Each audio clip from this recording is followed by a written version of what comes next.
पिया घनवा हरि हो में घरिया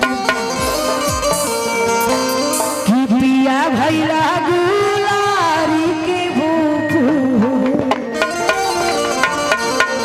कि छोड़ी गवने हरि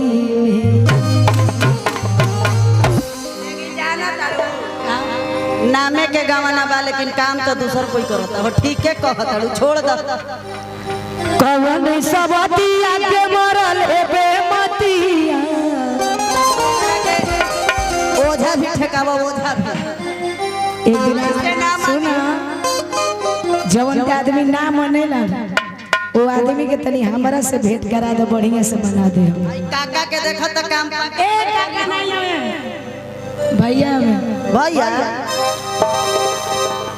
ई बड़का भैया मन के छोटका भैया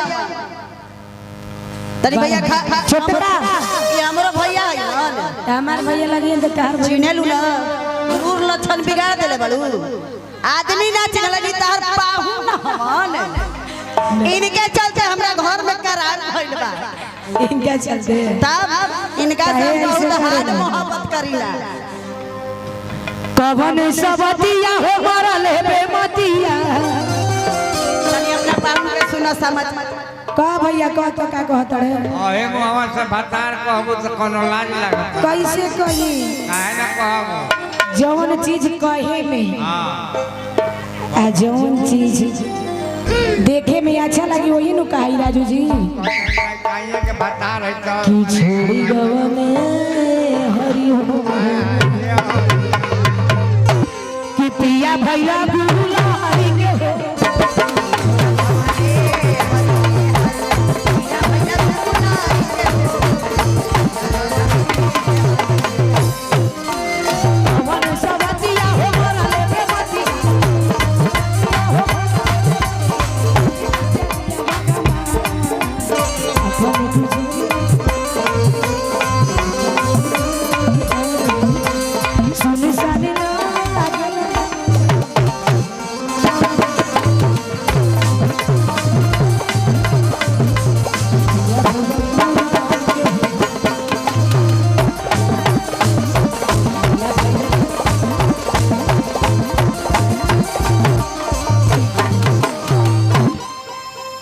और ये प्यार दुलार पारू जी बार बार आ रहा है।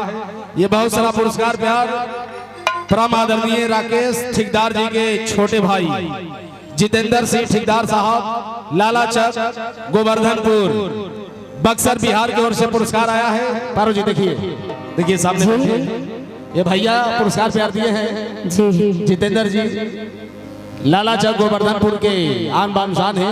गोवर्धनपुर हाँ हाँ आए ने बगल में लाला चक लाला चक ने गोवर्धनपुर कहानी इन्हों की मैं दानल ये जितेंद्र ठेकेदार साहब जी की तरफ से पुरस्कार प्यारा है। और बारो जी हाँ जी एक प्यारा सा शेर भैया का कहा गया है। क्या कहा गया है आइए आप सबके लिए हमारे जितेंद्र भैया का एक प्यारा सा शेर है सुबोध भैया जी कि शराबे स्थिति हम जान तोड़ा नहीं करते। अच्छा ये हम नहीं कर रहे हमारे जितेंद्र भैया कर रहे। थोड़ा सा इधर आइए कि शराबे स्पीकर हम जान तोड़ा नहीं करते और किसी का हाथ पकड़ते हैं हाँ तो छोड़ा नहीं करते। अच्छा भले भूल जाए ये दीवाने ये इनकी आदत है। हाँ भले भूल जाए ये दीवाने ये इनकी आदत है। जब हम प्यार करते हैं तो मुंह मोड़ा नहीं करते। अगर ना छूटी तो जबरदस्ती छुड़ा के चल जाए ऐसे प्यार करके हमने को छोड़ के भागे वाला थोड़े। हाल मैं सुना कहती और क्या कहती हूँ प्यार करे से पहले सोच ला नतीजा सुन ली सबे सुन लिया। प्यार करे से ना होला ना का कि प्यार कर लेनी हो गई ना निभावे को पड़ेला। प्यार के मरम भी प्यार के निभावे के भी बोलो। सब कोई जानता है कि प्यार के मतलब का होला। ऐसा बात नहीं है जी। भूख लागी तो खियावे पानी पी जा राजा खियाला देखा कहे के नहीं के यहाँ के दुनिया बाहर बानी यहाँ के प्यार करे से पहले सोच लो कि जरा प्यार करे से पहले सोच लो प्यार करे से पहले सोच लो भुला दी कथिया में पड़ी थी राजनी भुला दी कथिया में पड़ी थी राजनी प्यार करे से पहले सोच लो राजनी प्यार करे से पहले सोच लो राजनी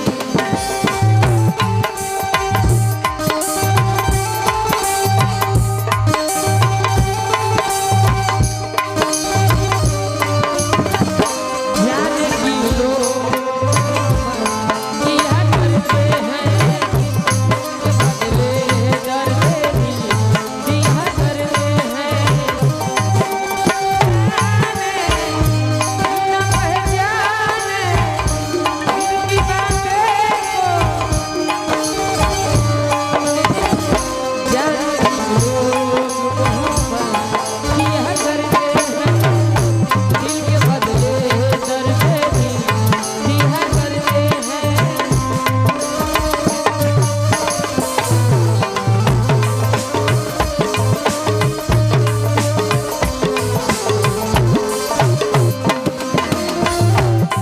हमके चाची को हिरा भतीजा